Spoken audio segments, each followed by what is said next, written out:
ಸಂಪುಟ ಸಂಕಟಕ್ಕೆ ಮದ್ದರಿತಾರ ಸುರ್ಜೇವಾಲಾ ಅವರು. ಸದ್ಯ ನಿರೀಕ್ಷೆ ಇರೋದು ಅವ್ರ ಮೇಲೆ. ಸಿಎಂ ಹಾಗೆ ರಾಮಲಿಂಗಾರೆಡ್ಡಿ ಜೊತೆ ರಣದೀಪ್ ಸಿಂಗ್ ಸುರ್ಜೇವಾಲಾ ಅವರು ಚರ್ಚೆಯನ್ನ ಮಾಡಿದ್ದಾರೆ.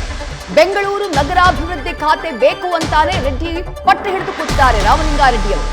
ಖಾತೆ ಬದಲಾಯಿಸಿದ್ರೆ ಮಾತ್ರ ರಾಜೀನಾಮೆಯನ್ನ ಹಿಂಪಡೆಯುತ್ತೀನಿ ಅನ್ನೋದು ರಾಮಲಿಂಗಾರೆಡ್ಡಿ ಅವರ ಸ್ಪಷ್ಟ ನಿಲುವು. ಸುರ್ಜೇವಾಲಾ ಅವರ ಮುಂದೆಯೂ ಕೂಡ ತಮ್ಮ ಪಟ್ಟನ್ನ ಬಿಗಿಗೊಳಿಸಿದ್ದಾರಂತೆ ರಾಮಲಿಂಗಾರೆಡ್ಡಿ.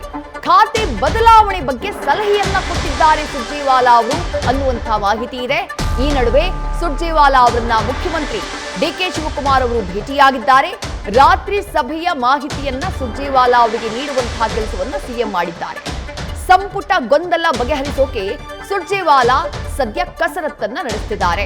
ಬಟ್ ಈ ಕಸರತ್ತಿನಲ್ಲಿ ಅವರು ಸಕ್ಸಸ್ ಆಗ್ತಾರಾ ಅನ್ನೋದೇ ಪ್ರಶ್ನೆ. ಯಾಕಂದ್ರೆ ನಿನ್ನೆ ಬೆಳಗ್ಗೆ 9 ಗಂಟೆಗೆ ಘೋಷಣೆಯಾದಂತಹ ರಾಜೀನಾಮೆ ಇನ್ನೂ ಕೂಡ ವಾಪಸ್ ಆಗಿಲ್ಲ.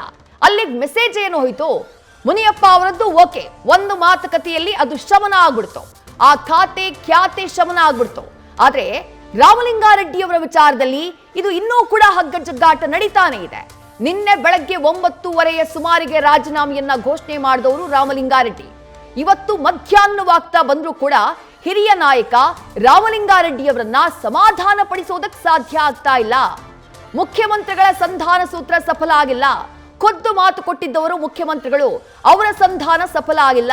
ಸುರ್ಜೇವಾಲಾ ಅವರು ಮಾತನಾಡ್ತಿದ್ದಾರೆ. ಮತ್ತಷ್ಟು ಡೀಟೇಲ್ಸ್ ನಮ್ಮ ಪ್ರತಿನಿಧಿ ಹರೀಶ್ ನೀಡ್ತಾ ಹೋಗ್ತಾರೆ. ಹರೀಶ್, ನಾನಾಗ್ಲೇ ಉಲ್ಲೇಖ ಮಾಡಿದೆ ನೋಡಿ, ನಿನ್ನೆ ಬೆಳಗ್ಗೆ 9:30 ಸುಮಾರಿಗೆ ರಾಜೀನಾಮೆಯನ್ನ ರಾಮಲಿಂಗಾರೆಡ್ಡಿ ಅವರು ಘೋಷಣೆ ಮಾಡಿತ್ತು. ಇವತ್ತು ಮಧ್ಯಾಹ್ನವಾಗ್ತಾ ಬಂತು. 24 ಗಂಟೆ ಕಳೆದ್ರೂ ಕೂಡ ಇನ್ನೂ ಹಿರಿಯ ನಾಯಕ ರಾಮಲಿಂಗಾರೆಡ್ಡಿಯವರ ಆಕ್ರೋಶವನ್ನ ಶಮನ ಮಾಡೋದಕ್ಕೆ, ಬಂಡಾಯವನ್ನ ಶಮನ ಮಾಡೋದಕ್ಕೆ, ಭಿನ್ನಮತವನ್ನ ಶಮನ ಮಾಡೋದಕ್ಕೆ ಸಾಧ್ಯವಾಗಿಲ್ಲ ಕಾಂಗ್ರೆಸ್ಗೆ ಅಂತಂದ್ರೆ ಒಂದು ರಾಂಗ್ ಮೆಸೇಜ್ ಹೋದಾಗಲ್ವಾ ಹರೀಶ್? ಖಂಡಿತವಾಗಿ ವಿದೇಶ. ಯಾಕಂತಂದ್ರೆ ಈಗ ಸರ್ಕಾರ ರಚನೆಯ ಮೊದಲ ಹಂತದಲ್ಲೇ ಕೂಡ ವಿಕೆಟ್ ಪತನ ಆಗಿರುವಂತದ್ದು ಸಾಕಷ್ಟು ಕೂಡ ಈಗ ಸರ್ಕಾರ ಪಕ್ಷಕ್ಕೆ ಮುಜುಗರ ಆಗಿದೆ. ಅದರಲ್ಲೂ ಕೂಡ ಡಿಕೆ ಶಿವಕುಮಾರ್ ಅವರು ಕೂಡ ನಾಯಕತ್ವವನ್ನು ವಹಿಸಿಕೊಂಡಿದ್ದಾರೆ.